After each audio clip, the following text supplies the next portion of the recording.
This is Enthusiastic Women, the podcast, Season 2, broadcasting from the Enthusiastic Women Worldwide headquarters, where every day we birth success. I'm Miss Shannan. I'm happy to welcome my friends Judy Carter and Samantha Messiah back to the show. Woo! Hello. Hi. Happy Season 2, ladies. Yes. Are you prepared to birth success? I'm here with my words. I know. It is so exciting. You know, and we didn't have to call it Season 2, but it sounds much more fancy. It sure does. I know. Mm-hmm. It's time for Season 2. And you know what? I'm feeling so enthusiastic today that I may have to even start to try to become less enthusiastic. I might be over enthusiastic. Oh my gosh, that means that you have saved up your enthusiasm appropriately. I Judy. have. Reminding everybody what we do here. We're three friends and Gen X women, and on this podcast we analyze, discuss, and parody trending topics, pop culture, and insane products. And each episode we cover 4 segments, and the first one today is our product displacement segment, and that's where we talk about some particular products and whether their brand is a hit or a miss. Today we are going to talk about Crocs and whether they are making a comeback. So that's in product displacement.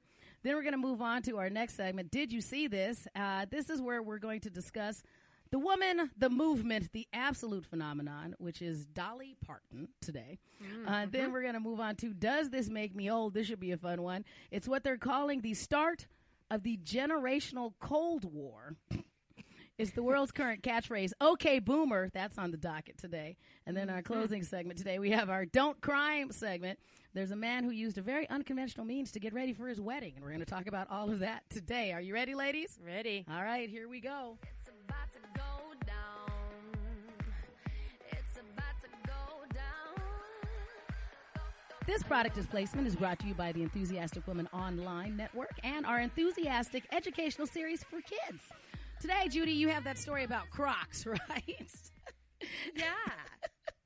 I thought didn't they go bankrupt? Yes. Okay, all right. I did not imagine that. Yes. Okay, fair enough. So these came to our attention in the way of making this a topic to talk about on the show because Kanye West came out with a pair of Yeezy shoes that are basically very expensive Crocs. Right. And I was like, oh, let's talk about this. And Sam responded, what? I did. And I thought, oh, well, this is interesting. It's fallen off of Sam's radar that Crocs became really popular. I'll say it hit me like a year ago that Crocs were coming back. So Post Malone, who... You know, Post Malone is one of those people who I really like his music, but it embarrasses me that I'm a fan.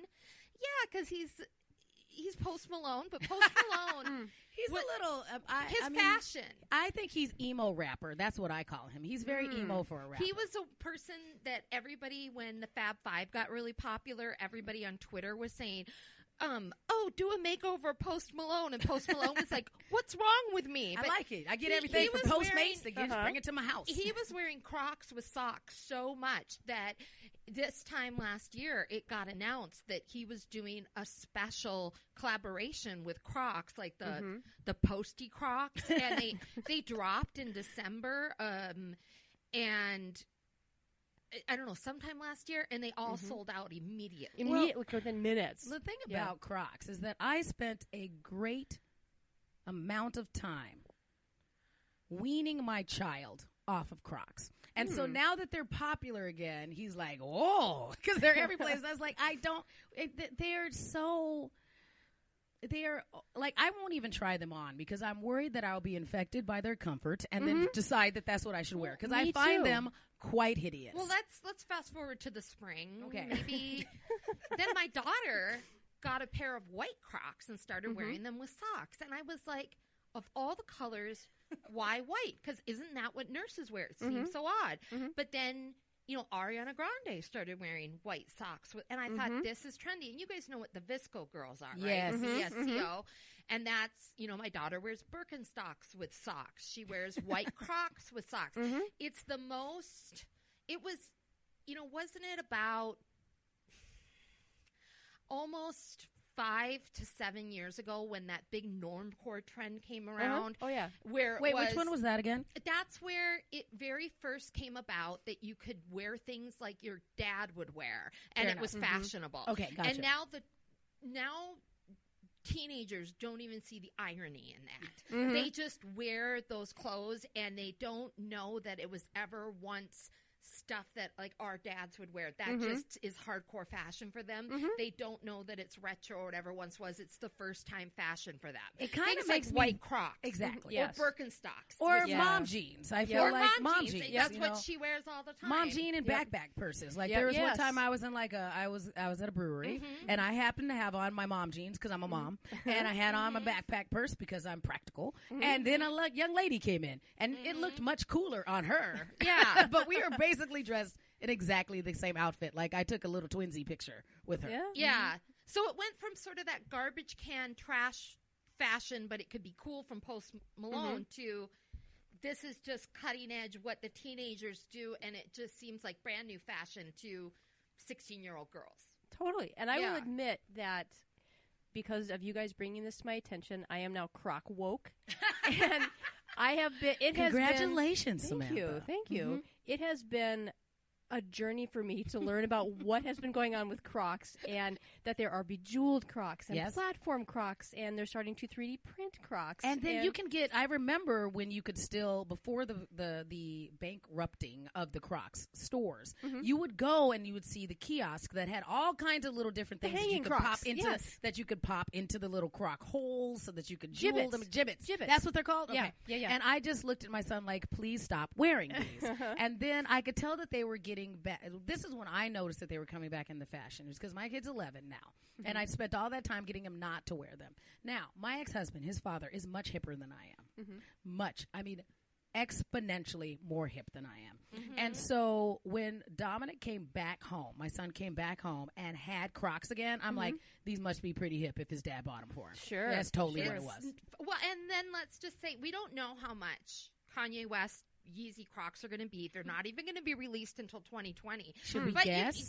I bet you that they'll go somewhere $320. 500. I was going to say $320 minimum. I bet you they'll be more than that. 500. Okay. I bet you that they will be. So that's very high end, high-end plastic shoes that you can put in the dishwasher. That's quite and Kim Kardashian's already been photographed wearing them. Gross. I believe it. Yeah. I just read today about the country star Luke Combs, and he has a new Croc collab coming out where they're going to release camouflage Crocs, and the Gibbets is going to be a bottle opener, functional bottle opener. Judy, does your daughter find them comfortable? Yeah, I think so. Okay. I mean, I think that's part of. This is going a little off, but there's that. You know how I love my documentaries? Yes, I do. And one of the documentary series that I watch, because I'll watch 2-hour-long documentaries and I'll watch 15-minute-long documentaries. There's a Netflix docuseries called Explain, and one of the recent ones has been on athleisure. Yes. And it follows it all the way from, just straight up athletic wear and how sweaters were worn to play tennis and golf, and then that. I think there's just been a huge, big blending of style and fashion and what's comfortable and what was seen as what you wear for athletics and working out and what you just wear all the time. And I think that's part of what fashion is now. It's just what's comfortable and what you wear is the same thing. Well, I am okay with shoes being more comfortable than they are just pretty to look at. Like all those, I never was a big fan of all of the Sex and the City type uncomfortable shoes. They looked fantastic, but I'm like, I kind of liked the middle ground, like in between there. But I don't know, even though I am in the phase of my life that I enjoy comfort, I still like form to the point that I doubt that I will jump onto the Crocs bandwagon. I hope them the best. Oh, yeah, I don't think at my age I could get away from it. I mean, if I wore a pair of white Crocs, somebody in the grocery store might think I am a nurse and ask me for advice. If I was in ask you for a vaccination, or if I was in like the painkiller aisle getting Advil, they'd be like, how many milligrams do I need? Well, hopefully, I think that they do serve a purpose, since we, our greatest generation, the boomers, probably appreciate that they're back. And then we notice that our Gen Z kids are fans of them. So I think Crocs probably has a bright future, at least for a little while longer. Yeah. Yeah. So good for Crocs. Yeah. It's always nice when a company that goes bankrupt ends up getting back up there. I was like, I was a little bit sad. But then I was like, I'm glad I don't have to buy those for my kid anymore. We're glad they died. We're glad they came back. Or both. They're like shoe vampires. So that's all good for Crocs. That has been today's product displacement. Again, product displacement was brought to you by the Enthusiastic Woman Online Network and Enthusiastic Woman Educational Series for Kids. Now a word from the Enthusiastic Woman founder and CEO, Verbena Wackenfield. Hello, I'm Verbena Wackenfield. I'm the CEO and spiritual doula of a television network, but I'm also a mother. And like every mother, I often ask myself, what can a teacher tell you that a raccoon doesn't already know? The answer is nothing. That's why I created Feral Homeschooling, my educational program that puts children back where they belong, in Mother Nature's womb, the forest, where they can acquire all the knowledge they need to transcend their material existence, like quantum mysticism, hoodoo, neo-shamanism, and algebra. In fact, sign up today and you'll get a free paleo-math abacus. Teach your children to calculate like the caveman did. Brought to you by Enthusiastic Women Online, we birth success. That abacus sounds nice. Yes. Paleo is so popular right now. I'm Sure surprised is. everything isn't paleo. It really is. I mean, why use technology when you could just be using rocks and sticks? Exactly. And especially high-end ones from the Enthusiastic Woman Online Network. Back to nature. Yes. In today's episode of Did You See This, we want to talk about the phenomenon that is Dolly Parton. Now, Dolly Parton has been around for, I feel like, forever. Like, I remember that Dolly Parton was one of those people that even I, when I was younger, would watch, like, Hee Haw, and Dolly Parton would come on. I'd be fascinated. So, Sam, what did you find about Dolly Parton?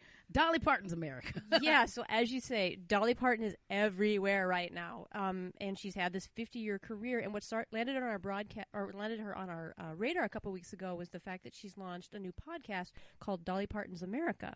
And it's a 9-part exploration into her life and career, and features plenty of interviews with Dolly Parton, hosted by a guy named Jad Abumrad, who just followed Dolly for 2 years around America because he noticed that there was this, we're experiencing this intensely divided moment, and he wanted to see why the one thing that everybody seems to agree on is Dolly Parton, right? That's hilarious. It is, because it does seem like she has transcended everything. Yes. And so we do have, like, the montage that they use in Dolly Parton's America. America from a Dolly's eye view is this quivering mass of irreconcilable contradictions. I'm going to be both. I'm going to be adored by church ladies and the gays. Yeah, the sexuality, the spirituality, the sensuality. That's exactly who I am. She's just a beautiful fountain of goodness. It's me. 100% Dolly is an extractive capitalist. I always say I give God the credit. I just want the cash. In terms of cultural power, I think she's like second to Walt Disney. This is Jad Abumrad from Radio Lab and More Perfect. For the last 2 years, I've been following Dolly Parton around the world. What a cool Trying gig. to figure out who she is. You'd be surprised to know who I am. That's why we're here. We're trying to find I out. know, but you're never going to find everything out. I'm a mystery to myself. I'm trying to answer the seemingly simple question, what is Dolly Parton's America? Well, Listen to Dolly Parton's America on Apple Podcasts. And you should listen to him because it is fascinating. We'll give shouts out to other podcasts because what a cool idea. This dude is brilliant, because that to me does sound like a fascinating ride to go follow Dolly Parton around and see what makes her tick, because she does pop up in everything. Like, she's in children's movies. She has caricature. She has, you see her on an amazing variety of things. So I think that's really smart. The only other person I can think of and she is more polarizing because she's political, is that when Cher hit that landmark, when she was hitting 50 years of being in the industry, but she is more polarizing, but it was still equally fascinating. But it is, why do you guys think that Dolly Parton is so everything? I don't know. I have a few observations about Dolly Parton, whether this explains her America or not. These are just my random observations. When you said, she's been around since we were little kids, Dolly Parton seems to have always stayed the same age. Like, she kind of seemed